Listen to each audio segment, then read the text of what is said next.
Hello everyone, welcome to our channel Vidya Mahasagar. हम BSc 6th semester के लिए बुक सेकंड पढ़ रहे थे। इससे पहले मैं 2 वीडियोस बना चुकी हूँ, तो उन वीडियोस को ज़रूर देखना, इम्पॉर्टेंट है। तो आज जो है मैं नया चैप्टर शुरू करने वाली हूँ, जिसमें हम पहला टॉपिक पढ़ेंगे डिस्पर्जन और उसके पार्ट्स और उससे रिलेटेड कुछ क्वेश्चंस। तो बिना देरी करे क्वेश्चंस की तरफ बढ़ते हैं और वीडियो को एंड तक ज़रूर देखना। लाइक, शेयर, कमेंट और अपने दोस्तों के साथ शेयर और सब्सक्राइब करने को ज़रूर कहना। तो सबसे पहले हम डिस्पर्जन की जो है डेफिनेशन पढ़ेंगे। For a given dispersion it is important to know how the varieties are scattered away from the point of central tendency. For example, we may have two groups of students consisting of first, very bright and very dull students, and second, average and marginally intelligent. But having the same average marks, thus the two groups differ in variation from the mean. Such variation is called dispersion or scatter. Some measures of dispersions are as follows. Range, quartile deviation और semi inter quartile range, mean deviation and standard deviation. ठीक है, dispersion क्या होता है, जैसे कि अभी हम मीन वगैरह पढ़ रहे थे, उसमें क्या होता है कि इक्वल वैरायटी के बच्चे होते हैं। अब यहाँ पे क्या बोल रहा है कि ऐसा हो सकता है कि या तो बहुत ही ब्राइट स्टूडेंट होगा या तो बहुत ही डल स्टूडेंट होगा, या फिर मार्जिनली इंटेलिजेंट होगा या फिर एवरेज इंटेलिजेंट होगा। तो इनके बीच का जो हम लोग मीन निकालते हैं वो किस तरीके से निकालते हैं, वो जो तरीका होता है उसे डिस्पर्जन कहते हैं, यानी कि फैलाव। ठीक है, और इसके जो कुछ मेजर पार्ट्स हैं वो हैं रेंज, क्वार्टाइल डेविएशन। ठीक है, इनके जितने भी पार्ट्स हैं उन्हें हम डिटेल में पढ़ेंगे, उनकी डेफिनेशंस के साथ और उनके क्वेश्चंस के साथ। ठीक है, और बहुत इंपॉर्टेंट है, एग्जाम में ज़रूर आएंगे इनकी डेफिनेशंस, तो इन्हें याद करना बहुत ज़रूरी है। तो बढ़ते हैं इनकी डेफिनेशन और इनके क्वेश्चंस के साथ। तो अब हम इसकी डेफिनेशन देखेंगे। रेंज की डेफिनेशन है, it is simplest measure of dispersion, it is the difference between the largest and smallest set of observation. Easy language लिखी हुई है कि स्मॉलेस्ट और लार्जेस्ट और स्मॉलेस्ट जो ऑब्जर्वेशन होता है उसका डिफरेंस होता है रेंज। जैसे कि R range equals to L minus S, L equals to largest item and S equals to smallest item. अब एग्जाम्पल है जैसे 0, 1, 2, -3, 4, 8, 6, इसमें फाइंड द रेंज बोला है, तो हम इसमें कैसे निकालेंगे? रेंज इक्वल्स टू 8 माइनस -3, 11 हो जाएगा ये। तो 11 आ जाएगी इसकी रेंज इस तरीके से। और अगर कोफिशिएंट ऑफ रेंज बोला होगा तो l minus S upon l plus S हो जाएगा। ठीक है, अगर हम इसके लिए कोफिशिएंट ऑफ रेंज निकालेंगे तो क्या हो जाएगा? 11 अपॉन 5। ठीक है, अब है inter quartile range. Inter quartile range क्या होता है? This is the measure of partial range, the difference between upper and lower quartile, that is Q3 minus Q1 is known as interquartile range, and half of the difference denoted by Q and is known as semi interquartile range. Therefore जो Q होता है उसे कहते हैं Q3 minus Q1 by 2। ये होता है interquartile range का फॉर्मूला। और कोफिशिएंट जो होता है क्वार्टाइल डेविएशन का वो होता है Q3 minus Q1 upon Q3 plus Q1। तो ये था इंटरक्वार्टाइल रेंज। अब इसका क्या देखते हैं, क्वेश्चन देखते हैं जहां पे हम फॉर्मूला पुट ऑन करेंगे।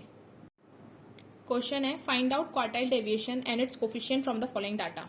हमें डाटा दिया हुआ है, क्लास और उसकी फ्रीक्वेंसी दी हुई है। तो यहां से हम पहले क्या बना लेते हैं, चार्ट बना लेते हैं। सबसे पहले हम क्लास बनाएंगे, फिर उसकी फ्रीक्वेंसी होगी और उसके बाद उसकी क्यूमुलेटिव फ्रीक्वेंसी होगी।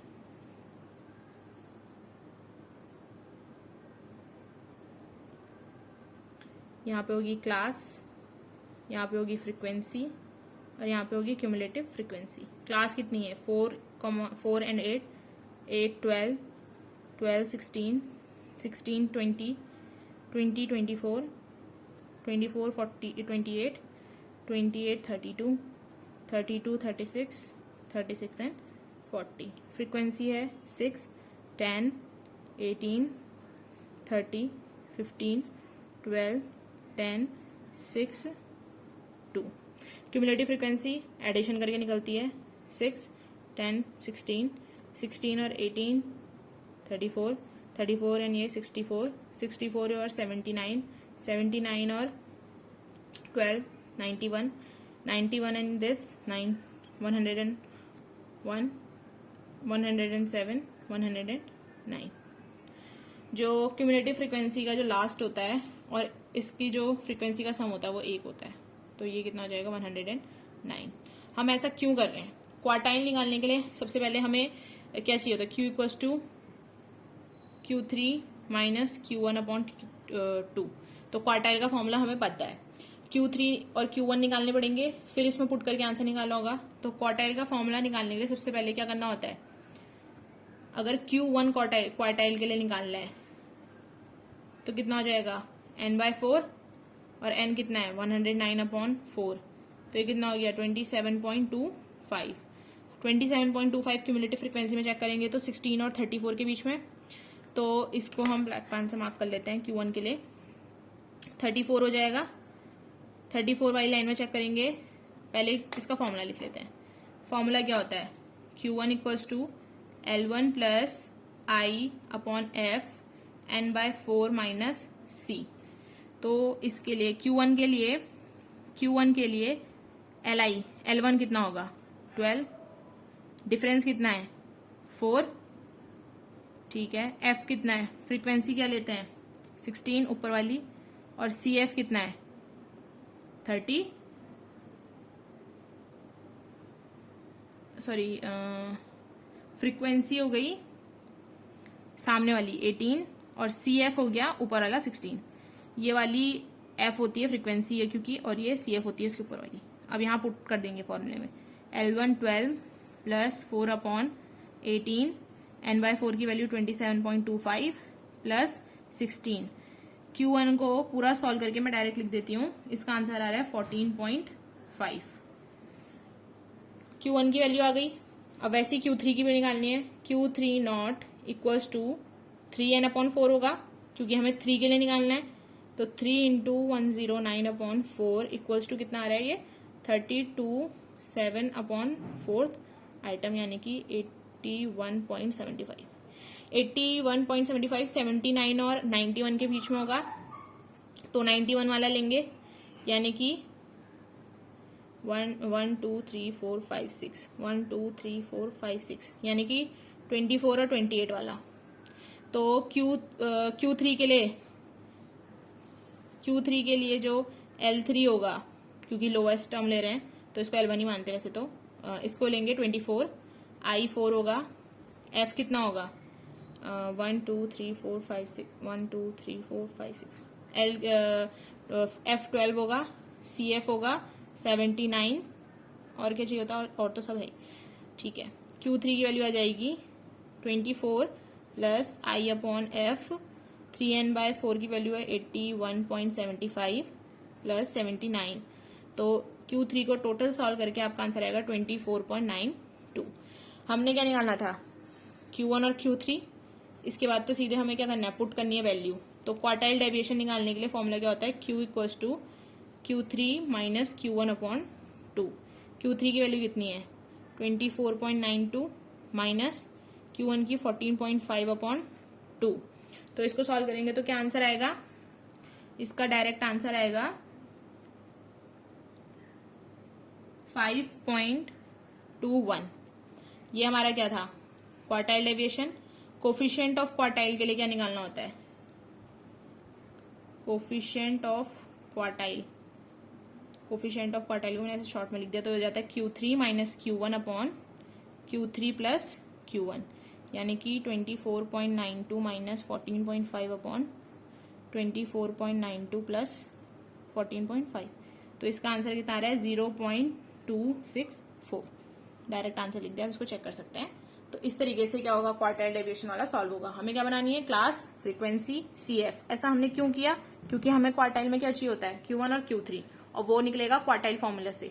और क्वार्टाइल फॉर्मूला अगर आपको नहीं पता है कि क्या होता है तो आप प्रीवियस वीडियो देखें, वहां पे आपको पता चल जाएगा, मैंने आपको वहां पे बताया है, ठीक है। तो ये हो गया हमारा quartile deviation and its coefficient from the following data. अब नेक्स्ट देखते हैं हमें mean deviation. Mean deviation of a series is the arithmetic mean of deviation of various items from measure of central tendency, mean, median, mode, taking all deviation as positive. मीन डेविएशन का formula होता है 1/n summation mod में x - m। m जो है mean, mode, median कुछ भी हो सकता है। फ्रीक्वेंसी अगर दी होगी तो FI मल्टीप्लाई हो जाएगा इसके साथ, जहाँ पे जो n होता है वो फ्रीक्वेंसी का सम होता है। कोफिशिएंट ऑफ फ्रीक्वेंसी होगा mean deviation upon mean, mode, median कुछ भी हो सकता है। अब क्वेश्चन से समझते हैं। 10 students obtain the following marks out of 100, calculate mean deviation. Mean deviation के लिए सबसे पहले हमें मीन निकालना जरूरी है। मीन निकालने के लिए क्या करना पड़ेगा, सम अपॉन टोटल 10 + 50 10 5 + 10 + 20 + 25 45 40 42 45 48 70 80 अपॉन टोटल कितने नंबर है 1 2 3 4 5 6 7 8 9 10 तो ये आ जाएगा 385 अपॉन 10 तो इसका मीन आ जाएगा 38.5। अब मीन डेविएशन निकालने का फॉर्मूला क्या होता है, अबाउट मीन निकालना है तो 1 upon N summation x I minus M, तो 38.5 माइनस 5 लिखना होगा अंदर और अपॉन 1 अपॉन एन मतलब टोटल 10 तो 33.5 प्लस फिर 38.5 माइनस 10 28.5 माइनस करते जाना है 18.5 plus 13.5 plus 1.5 plus 3.5 plus 6.5 plus 9.5 plus 31.5 plus 41.5 सबको माइनस करके आया ये। फिर इन सबका सम करेंगे तो ये आ जाएगा इंटू 188 तो इसका आ जाएगा आंसर 18.8। आप इसको ऐड करके देख सकते हैं इतना ही आएगा। तो मीन डेविएशन ये था। डायरेक्ट इसमें हमने मीन निकाला क्योंकि मीन डेविएशन पूछा था। मीडियन बोला होता तो मीडियन निकालते, मोड बोला होता तो मोड निकालते और उसके अकॉर्डिंग ही सॉल्व होता है, क्योंकि अभी यहाँ पे जो एम होता है ये मीन मीडियन मोड कुछ भी हो सकता है। ठीक है, नेक्स्ट देखते हैं इसी में। अब ये क्वेश्चन है, इसमें बोला है calculate the mean deviation from median and coefficient from the data. अब हमें इसमें क्या दी हुई है, साइज एक्स और फ्रीक्वेंसी। तो मीडियन के लिए जो फॉर्मूला होगा वो क्या बनेगा वो लिख लेते हैं। पहले यहाँ पे लिख लेते हैं, मीन डेविएशन फॉर मीडियन होगा 1 upon N summation F X minus median.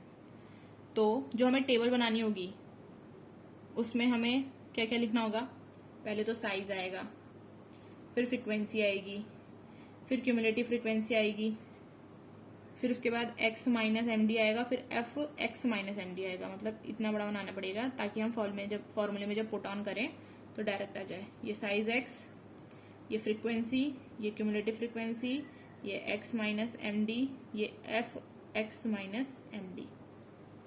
ठीक है, साइज है 10 11 12 13 14, cumulative frequency 3 12 18 12 3।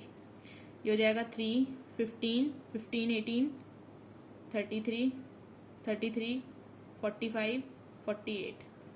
x minus M D, X minus M D कैसे निकलेगा, अब इसके लिए हम पहले मीडियन निकालेंगे। मीडियन निकालने के लिए क्या करना पड़ता है, n/2। n कितना है 48, क्यूमुलेटिव फ्रीक्वेंसी का लास्ट वाला ही होता है, ये n 48 है। तो 48/2 करेंगे तो ये 24th टर्म निकलेगी। अब इसमें 24 टर्म तो है नहीं तो 18 वाले को देखेंगे क्योंकि 18 सबसे हाईएस्ट है इसमें, और इसके बगल वाला है 12। तो हमारा जो मीडियन है, मीडियन वो कितना निकल गया 12। अब हमको x माइनस 12 मतलब x माइनस 12 सॉरी हाँ x माइनस 12, तो x 10 है 2, 12 माइनस 11 1 0 1 2।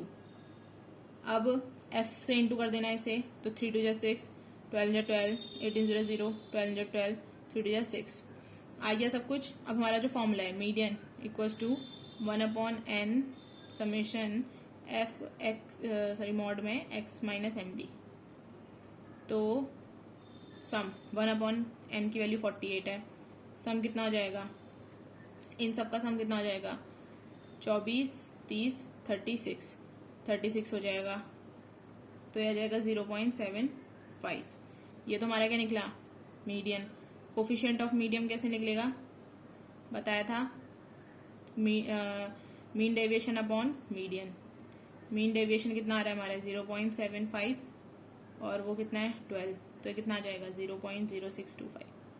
दोनों निकाल दिए, कोफिशिएंट भी और मीडियन भी। ठीक है, अब है स्टैंडर्ड डेविएशन। स्टैंडर्ड डेविएशन क्या है, standard deviation is the square root of a mean of the square of a deviation from arithmetic mean. इसको सिग्मा स्क्वायर से रिप्रेजेंट करते हैं। इसका फॉर्मूला होता है 1 upon sigma F I X I minus X bar का whole square, जो कि ये जो होता है मीन होता है, और सिग्मा जो होगा अंडर रूट में आ जाएगा। तो इस तरीके से आ जाएगा फॉर्मूला याद रखने की जरूरत है इसमें। अब क्वेश्चन के थ्रू समझते हैं कि इसको कैसे पुट करेंगे। क्वेश्चन है calculate the standard deviation from the following data. Data इस तरीके से दिया हुआ है। यहाँ पे हम पहले क्या बना लेंगे, चार्ट बना लेंगे, size frequency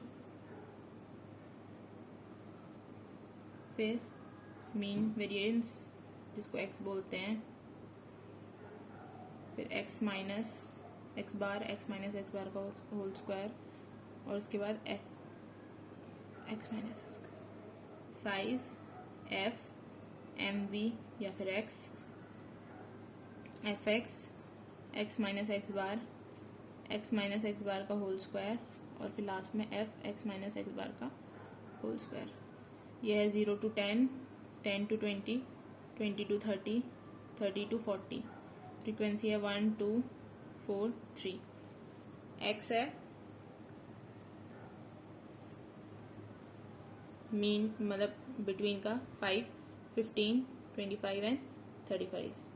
fx f into x 5, 30, 100, 105।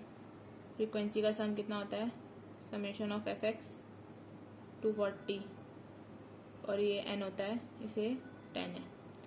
अब x माइनस एक्स बार, x हमारा है ये, x बार मीन होता है, तो x बार कैसे निकलता है, summation of F X upon N, तो ये हो जाएगा 240 अपॉन 10 यानी कि 24। 24 माइनस x करते जाना है, तो ये हो जाएगा -19। इसमें मॉड नहीं है तो ये प्लस में नहीं होगा, -9 + 1 + 11। फिर इसका स्क्वायर 361, 81, 1, 121। फिर इसको f के साथ इंटू कर देना है, तो हो जाएगा 361, 162, 4, 363। इसको क्या कहते हैं, summation of f x minus X bar का होल स्क्वायर, जो कि आपका 8, 9, t। अब हमारा स्टैंडर्ड डेविएशन का फॉर्मूला होता है sigma √1/n summation fi xi minus X bar का होल स्क्वायर 1/n यानी कि 1/10, इसका है 890, तो ये जाएगा √89 यानी कि 9.4 समथिंग। ये हमारा क्या आ गया, स्टैंडर्ड डेविएशन। अब हमारा जो नेक्स्ट क्वेश्चन है वो देखते हैं। नेक्स्ट है 10 students obtained following marks out of 100, calculate the standard deviation, और इस तरीके से दिया हुआ है। तो सबसे पहले हमें मीन निकालना होगा, सबका सम अपॉन टोटल नंबर ऑफ जो भी है ये 45, 48, 70, 80 अपॉन 1 2 3 4 5 6 7 8 9 10। तो ये कितना आ गया, 385 अपॉन 10 यानी कि 38.5। अब स्टैंडर्ड डेविएशन का फॉर्मूला क्या होता है, SD = √1/n summation x minus X bar का होल स्क्वायर। इसमें क्या करना है, पुट करनी है वैल्यू, आंसर आ जाएगा। x बार हमने निकाल दिया है, x माइनस करते जाएंगे, जैसे 1/10, ये अंडर रूट में सब, ये ब्रैकेट में चलता जाएगा, प्लस हो जाएगा, ये हो जाएगा 33.5 प्लस 28.5 प्लस सो ऑन। इनको सॉल्व कर लेना, इसका स्क्वायर। इसका आंसर आप मुझे कमेंट सेक्शन में बताना, ठीक है। ये सिर्फ सॉल्व करना है, सॉल्व आप कर सकते हैं, मेन आपको फॉर्मूले में पुट करना आना चाहिए, ठीक है। अब नेक्स्ट देखते हैं इसी में। अब है रूट मीन स्क्वायर डेविएशन। जैसे मीन अब हमने स्टैंडर्ड डेविएशन पढ़ा था, उसकी बात का है रूट मीन स्क्वायर डेविएशन।